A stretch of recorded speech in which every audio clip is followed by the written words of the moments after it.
Alright, here's the whole stacks uncovered. I just thought I'd explain why I thought this would work was because I've planted them before and they've worked, and I've harvested them in the fall when they're supposed to, and it has worked just fine. And then come back a little while later, well, like in the spring, I'd come back and new potatoes would grow just from the stuff that got left behind. The stuff that just a few potatoes here and there that did not, that I just didn't uncover or whatnot. They stayed in the ground over winter, and come spring they sprouted. So I figured, well, if potatoes can survive underground over the winter, then maybe they can survive in these stacks, and I can just come out and get them, throughout the winter, or come in spring and have a nice supply of potatoes. Now, I'm not 100% certain that there won't be any potatoes in here whatsoever, but from the 1, 2, 3 down there at the end that I've dug through so far, maybe 4 of them actually, but the only signs of life I found is some rat holes. So they've obviously been making some dwellings for some critters. This is my compost pile back here.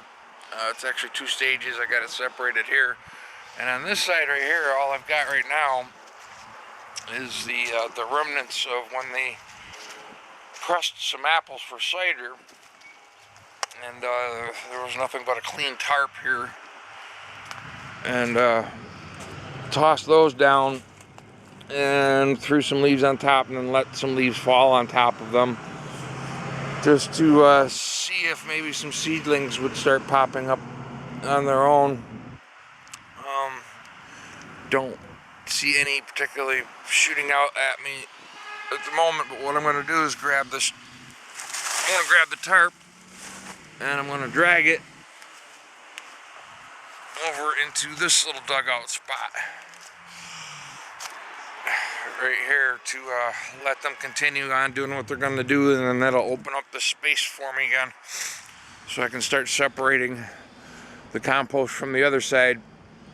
And what I'm going to do is I'm going to get some like a nylon netting of some sort and put it down first, and then put some tarp down to seal it up, and then start putting compost on top of it, so that and then it's already sloped a little bit here, so I'll make sure that it has a channel so that the water drains over into the other one, and I'll eventually do the same thing with the other one as well. But this post construction that I have here is, I just kind of got it set here for an idea right now. But what I want to do is connect like a winch system of some sort, maybe a hand crank winch to the center of this pole, and be able to take like both corners of the netting that will be underneath everything, hook it up to a cable, and be able to pull the whole pile up and roll it up to this point, and then I can turn around and do the same thing on the other side, so that it'll be an easier method of stirring the compost up rather than breaking my back with a pitchfork or whatnot, just to keep it nice and stirred up the way you're supposed to keep compost stirred up.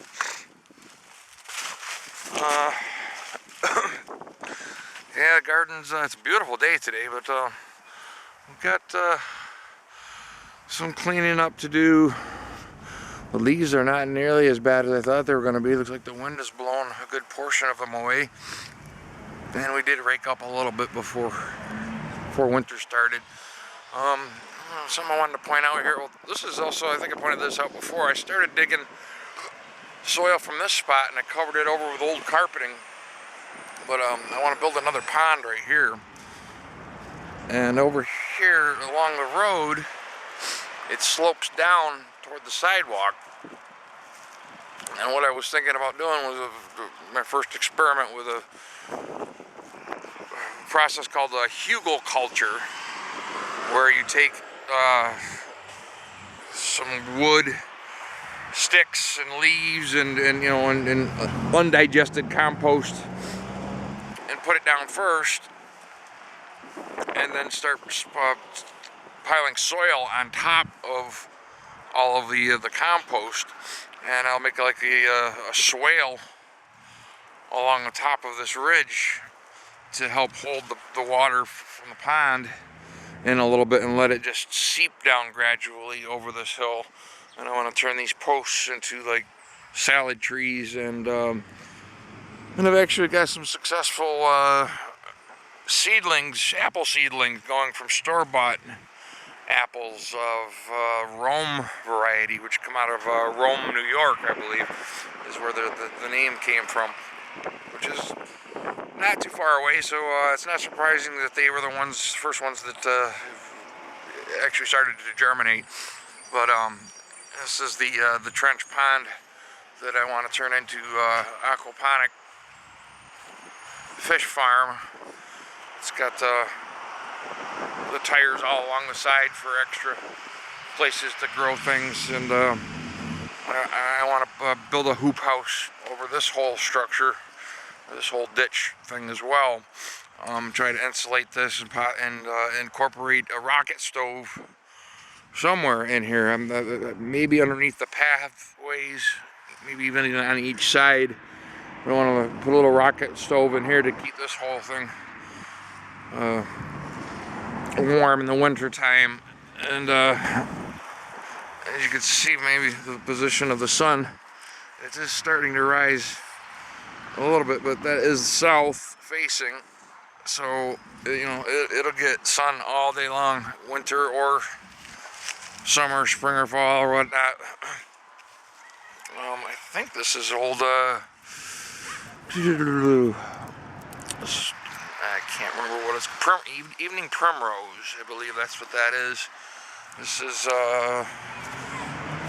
some lemon balm, some dried up lemon balm here. I don't know if that will come back yet or not. Just getting started here again. This was sunflowers. I want to use that as part of the Hugo culture as well. I'm going to line up all the sunflower stalks and bury those along this edge as well. This was my watermelon patch. It does not like watermelons in this spot. I have to put them somewhere else. There's just a lot of backfill in here. There was a house here and the city just backfilled it with crappy dirt, which it's going to take me a long time to amend it properly. So, hey, I'm a patient dude. This was my squash. Didn't do too bad in here. Plus I had some beans and stuff. They're in the process of putting me in a new gate in the fence so that I can bring my scooter through. I know it looks like I'm walking around pretty good right now, but I am actually in excruciating pain. And they're making too much noise. Alright. Oh, I guess that's alright now. My wind bottler, I'm gonna move way back into the corner, back there somewhere. I'm gonna tear the heat tunnel down temporarily. As you can see, it's attached with a cable. That's what's supporting the whole thing. This as well as the hoop house. You can see that there's a pole at the end in the cable that runs through the whole hoop house, greenhouse. But that's got to come down in order to fit the RV through here. But I'm going to back the RV right up into this spot. I think I mentioned this before too. Where the picnic table is, and the picnic table will be going inside the greenhouse. But and then I'm going to cover using all this material, the fencing and the plastic and whatnot, to cover over the whole RV and be able to roll the plastic up and let the sun in, or roll it down to gather warmth in the winter time. And I don't know, this is my pile of inventions that's going to have to be moved as well. I'll go through that another day. Oh, I should also point out, even though I didn't get, look at these trip hazards. Even though I didn't get potatoes from over there used to be potatoes down. I had these potato towers in that spot right there, and after we collected potatoes, I stuck in some buds of garlic, and I'm getting a lot of glare on my screen here, but yeah, you can see them. They're all popping up through. And those are completely uncovered. And that's all garlic in there, so that's a good little consolation prize out of it. But I want to note here that I did some more garlic here, except for these I put some of that bubble wrap down and weighted the edges down with tires. So let's pull some tires off here.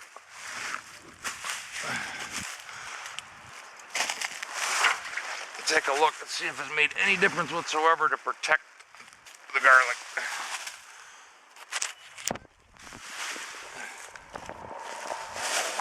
Ooh, look at that.